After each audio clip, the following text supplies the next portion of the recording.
నా ప్రాణం ఉన్నంత వరకు నేను పవన్ కళ్యాణ్ తోటి గారితో ఉంటాను. నాకు పదవి వచ్చినా రాకపోయినా పర్వాలేదు, నేను పవన్ కళ్యాణ్ తోటే ఉంటాను.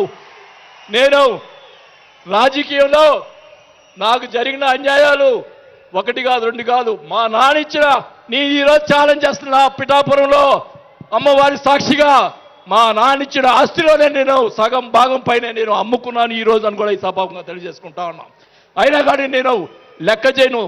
నాకున్నటువంటి ఇది కూడా, నాకున్నటువంటి మా వియ్యంకుడికి నాకున్నటువంటి ఆస్తులు కూడా జగన్మోహన్ రెడ్డి గారు కాజేశాడని కూడా ఈ సభాముగా తెలియజేసుకుంటా ఉన్నా.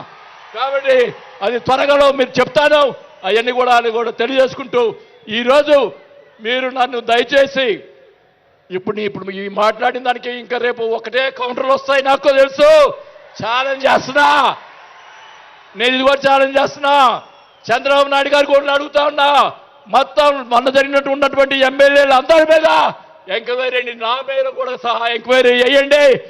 ఎవరు అన్యాయం చేశారో, ఎవరు తప్పులు చేశారో, ఎవరు కొట్టు సంపాదించారో మొత్తం బయట పెట్టాలని కూడా ఈ సభగా తెలియజేసుకుంటా ఉన్నా. ఈ ఉక్రోషం, ఈ బాధ నాకు తెలుసు, మా కుటుంబానికి తెలుసు. మా కుటుంబం ఎంత ఇబ్బంది పడిందో నాకు తెలుసు. కాబట్టి పవన్ కళ్యాణ్ గారు ఆయన ప్రతిపక్షంలో ఉన్నప్పుడు కూడా బాల్యం లాంటి మంచివాళ్ళు అని అన్నప్పుడే నాకు ఆ రోజు నేను జైలు రాసింది పవన్ కళ్యాణ్ గారిని. కానీ ఈరోజు అది నాకు ఆ రోజు రాత బాగాలేదు కాబట్టి ఈరోజు ఇలా ఉన్నాను. నాకు పోయినా పర్వాలేదు, కానీ నేను ఆయన సేవ చేసుకున్నాను. కానీ నా కోరిక, నాకు రాజకీయ పదవి వచ్చినా కాబట్టి నాకు ఒక కోరిక ఏంటంటే పవన్ కళ్యాణ్ గారు నాకు మాట ఇచ్చాడు సినిమా తీస్తానని. ఆ సినిమా తీస్తే చాలని చెప్పి కూడా శ్రీబాబుగా తెలియజేసుకుంటూ సెలవు తీసుకుంటున్నా. జై జనసేన. గౌరవనీయులు తెలంగాణ రాష్ట్ర ఇన్ఛార్జ్ శ్రీ వేమూరి శంకర్ గౌడ్ గారిని మాట్లాడుకుంటూ దయచేసి తక్కువగా